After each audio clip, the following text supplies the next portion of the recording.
For topic one, I give it to you, Shannon. All right. So actually, what we're going to reference here is coming from the site The Hacker News, actually. And for anyone who hasn't heard it, and this is your first time hearing it, I don't know what rock you've been under, but what they say is that U.S. agencies and FireEye were hacked using a SolarWinds software backdoor. All right. Now, the reason this one is scary to me, okay, is because it was a supply chain issue, right? So, what they say here in the article is that state-sponsored actors allegedly working for Russia have targeted the U.S. Treasury, the U.S. Commerce Department, and National Telecommunications and Information Administration (NTIA) and other government agencies, right, to monitor internal email traffic as part of a widespread cyber espionage campaign. Man, I can't talk today. Um, and this is very scary because in this instance, people that were using this product were not doing anything wrong, so to speak, if that makes sense, right? Um, because here's the thing, like the attack surface for this, it was at confirmed as of right now 18,000 customers of SolarWinds were affected by this, right? Like I said, to include FireEye, Microsoft, Treasury Department, Commerce. Actually, one I forgot earlier was the Department of Energy, right? And if anybody who knows Department of Energy, they also deal with some nuclear stuff, you know what I mean, for us as a nation. So that's what makes that kind of scary. And like I was saying before, it's a supply chain attack, right? So what that means is they were able to get into how SolarWinds uses how they create their patches to distribute to everyone, right? And that's what makes it scary because you were going to a legitimate site. It's not like you were going out to the dark web or something trying to find some patches or something you didn't want to get from their site or do something along those lines. They were infiltrated intelligently. They hate to give them credit for this, but they were infiltrated intelligently for this, and it's believed to be Russia. I mean, we have a lot of our senior administration officials that are coming out saying, yeah, we're pretty sure it's Russia, right, that did this. Um, and these are guys that are looking at this all the time, right? So I'm not going to sit here and say, okay, it's not them, but people that are in the know and that are putting a lot of time into this are saying that it is, right? And for this has been going on actually longer than what you would probably like to see. They're saying as early as, well, this article in the Hacker News says as early as spring 2020, I believe it was, that this all Yes. started going down, right? Right. Right. Um, but it was another article I read earlier today, and I want to say I think it was CNET that said that they think they may have been doing this. They may have been practicing this and did a dry run back in October of 2019. So they did a dry run without actually implementing any software, um, like doing the whole backdoor thing, and then went and tried it uh, back in October of 2019, and then did it for real, like doing the real thing in the spring of this year. So it's this one's nasty, man. This one's nasty because again, nobody did anything wrong. Everybody, if you went and did your patches like you were supposed to, this is this you could have been caught up in this, right? And Yeah. if you go to the article, it lists the affected parts of SolarWinds because it wasn't SolarWinds as a whole. There are some pieces of some of the support tools for their systems that were not affected, right? And SolarWinds actually did put out a security advisory for this, telling you what you need to do. But yeah, this is something scary, man. This is crazy. What's your thoughts, Yeah. Lamont? Yeah, I think it is pretty crazy. It's pretty intense. The I don't know, the whole thing with the like you mentioned, the fact that it was, I guess essentially they took over like whatever uh, system that was providing these updates, and they put a bad update out there. So like you said, people were unaware of what they were doing. They're trying to keep the system up to date with the latest security patches and things like that. But it's actually a patch that actually made your system vulnerable. So it's like it's such a kind of contradiction to what you feels like a good habit as an IT professional to make sure your systems are patched. But at the same time, I'm kind of curious the system that was compromised with the updates, like how you know if there could have been more done there to try to identify some compromise on that system that maybe was missed, especially something that's so important that maintains like updates on like I guess global solar wind systems. You want to make sure that system has probably the most security available compared to any other system out there.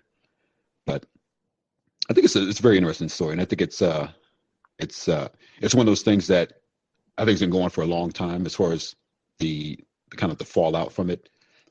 Besides the fact that this supposed Russia group was able to get into all these systems and access internal networks.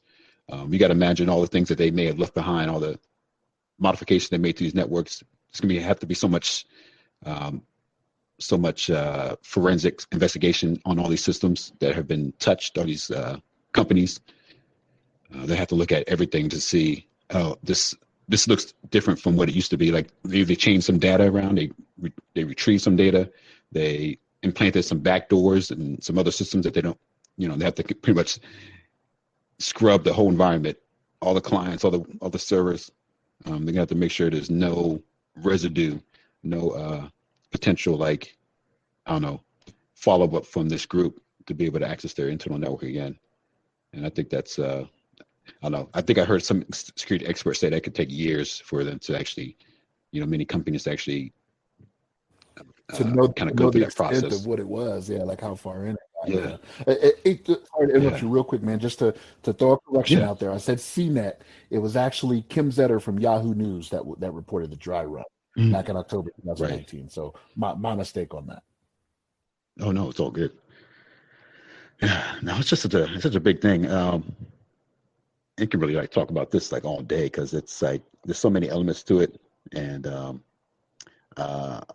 I know there's some things about the what was it called? Like they had some MFA. I think some part of some Cisco MFA like Duo systems they were using. They were able to bypass it because they had gain access to that inside some of these networks.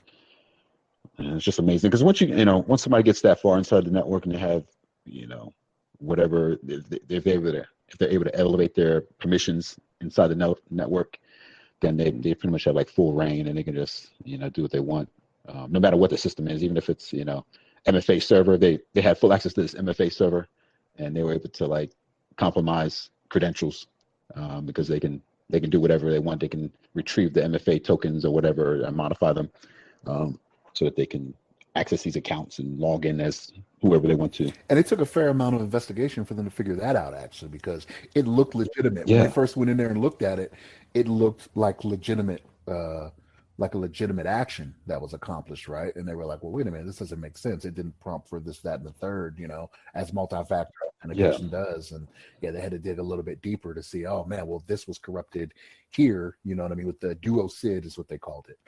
That idea. Right. Yeah, it was crazy. Right. Yeah. Yeah, and it's I know obviously Microsoft was involved. There was some things with the emails, and I think from what I've heard from some of the feedback from like Microsoft and them, that something to the effect that none of their systems were particularly compromised. Like it wasn't like they hacked like Microsoft's systems themselves, but they got credentials with people that had access to Microsoft systems or had like email accounts and things like that. So they were able to like log in as a regular user, go into the email and then access whatever person's email data, as well as like any other kind of like system that they had out there, maybe some, I don't know, SharePoint or whatever systems they had on their network. They were potentially able to get into that. As well as create some email accounts, right? That were legitimate in the domain. That's another thing, right? So yeah, it's like once you get once you get in that, get past all those barriers and you're inside the net, and you have, local rights, just like anybody else. You can do pretty much whatever you want, and just kind of build off of whatever like access you have already, and potentially affect the entire network. Especially if you have something that's like, I don't know, if you get access like a domain controller or something that's like, something that's authoritative in your network, and then all of a sudden, you just have full reign of the infrastructure. But it's a concerning thing. I think I don't know. Somebody said that this was like one of the biggest hacks in a very long time to ever like infiltrate, U.S. Networks. I don't think it's been anything in this scale in a long time. Yeah, I think they said it was the biggest breach in a decade.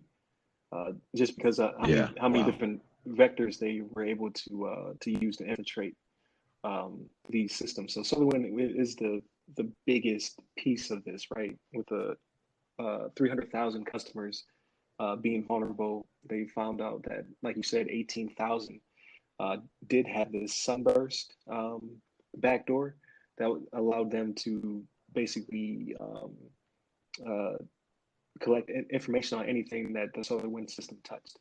So all their infrastructure and any other node on.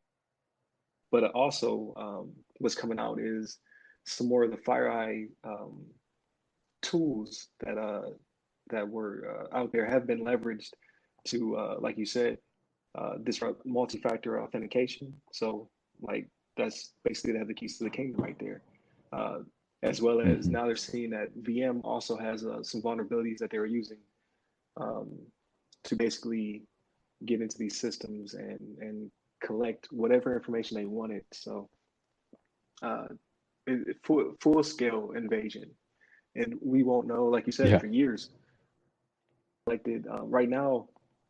I think Shannon mentioned the amount of work going into all the forensics, right? They're Right. saying that it's going to cost millions of dollars because these people are working overtime. People are having to rebuild entire like security trusts, like Hmm. because if they're able to get in there and create email accounts, then you have to for that server down. You can't trust any of it.